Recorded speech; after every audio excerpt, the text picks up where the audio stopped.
Books that स्पीकमध्ये तुम्हा सर्वांचं स्वागत आहे. एकदा चिन्नासूर आणि चिकासूर या दोन असुरांना भटकणारा एक बोकड दिसला. दोघांनाही तो बोकड हवा होता. अखेर मसाला ताक पिण्याची स्पर्धा लावून त्यात जो जिंकेल त्याला तो मिळणार असं ठरलं. चला, असुरांनी ताक पिऊन दाखवेपर्यंत आपण एकीकडे अपूर्णांक आणि दशांश संख्या शिकूया. ऐकूया गोष्ट. बोकड कुणाला मिळाला. Original story who got the गोट बाय प्रथम बुक्स. गोष्ट लिहिली आहे अपर्णा अथ्रेय. चित्रांकन श्रेया सेन. मराठीत अनुवाद जुई कुलकर्णी. गोष्टीचं वाचन आसावरी दोशी.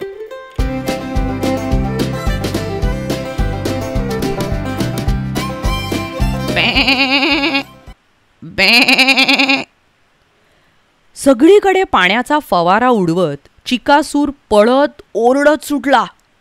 बोकड बोकड, मला एक बोकड सापडलाय. मी ऐकला त्याचा आवाज. चिन्नासूर गडगडाटी आवाजात ओरडला. माझा आहे तो बोकड. चिकासूर ओरडला. मुळेच नाही, तो बोकड माझाच आहे. तोवर सगळे शेजारी पाजारी जमा झाले. गणितासुरी नावाची आकड्यांवर प्रेम करणारी असुरी म्हणाली, बोकड कुणाला मिळणार हे ठरवण्यासाठी काहीतरी मार्ग शोधायलाच हवा ना. त्यावर हाहासूर म्हणाला, चला आपण दोघांची एखादी स्पर्धा लावू ना. मी गुण मोजतो. चांगली कल्पना आहे. चालेल, ताक पिण्याची स्पर्धा लावली तर जो पहिल्यांदा मसाला ताक पिऊन संपवेल त्याला हा बोकड मिळेल. ठीक आहे. चिन्नासुरानेही आपला होकार दर्शवला. चिकासुराने मसाला ताकाने भरलेले 2 भले मोठे हंडे आणले. त्यांच्यावर मापांच्या खुणा केलेल्या होत्या. 1 पंचमांश म्हणजेच 1/5, 2 पंचमांश म्हणजेच 2/5, 3 पंचमांश म्हणजेच 3/5, 4 पंचमांश म्हणजे 4/5 आणि 5 पंचमांश म्हणजेच अख्खं. दोन्ही असुरांनी जिभल्या चाटायला सुरुवात केली. हाहासूर दोघांकडे पाहत म्हणाला, चला तयार ना. 1, 2, 3.5. चिकासुराने लगेच मोठा घोट घेतला. पाठोपाठ चिन्नासुरानेही राक्षसी घोट घेतला. हाहासुराने लगेच स्पर्धेचं समालोचन सुरू केलं. तो ओरडला, या ठिकाणी चिन्नासुराने चांगली सुरुवात केली आहे, पण चिकासुरानेही या ठिकाणी जबरदस्त आघाडी घेतलेली आहे. चिकासुराने पहिल्या घोटातच 2 पंचमांश म्हणजे 2/5 ताक संपवलंय. चिन्नासुराने मात्र फक्त 1 पंचमांश ताक पहिल्या घोटात प्यायला आहे. गणितासुरी म्हणाली, दुसऱ्या घोटानंतर मात्र सामन्याचं पारडं फिरलंय. चिन्नासुराने 4 पंचमांश ताक संपवलंय, तर चिकासूर मात्र अजून 3 पंचमांश ताकच पिऊ शकलाय. गणितासुरी ओरडली. हाहासूर करण्यातून ओरडला, चिन्नासूर जबरदस्त तयारीत आहे. चिकासूर त्याला टक्कर देऊ शकेल काय? आता चिन्नासुराच्या हनुवटीवरून ताकाचे ओघळ खाली यायला लागले.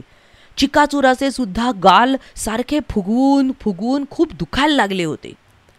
चला आता शेवटचाच घोट राहिलाय. हाहासूर जोरात ओरडला. अगदी प्रयत्नपूर्वक त्या दोघांनी आपापले ताकाचे हंडे उचलले आणि ते संपवायला सुरुवात केली. सगळ्या प्रेक्षकांनी आपला श्वास रोखून धरलेला होता. अय्या, दोघांनी हंड्यातलं 5 पंचमांश ताक एकाच वेळी संपवलं की. गणितासुरी ओरडली. चिकासूर आणि चिन्नासूर या दोघांनी एकमेकांकडे बघितलं आणि पुढच्याच क्षणी त्यांनी सगळी धरती हादरवून टाकतील असे जोरदार ढेकर दिले. सगळ्यांनी टाळ्यांचा कडकडाट केला. या दोघा असुरांमध्ये कोण जिंकलं याबद्दलचा निर्णय ऐकण्यासाठी सगळेच जण आतुर झाले होते.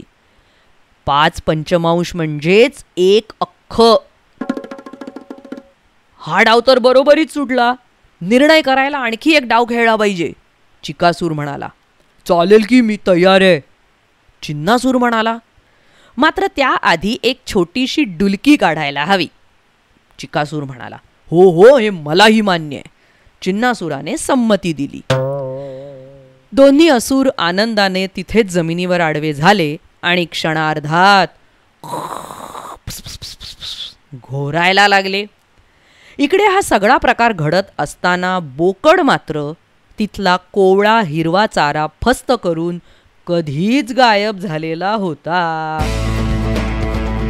तर कशी वाटली ही गमतीशीर गोष्ट? कोणाला बोकड मिळाला?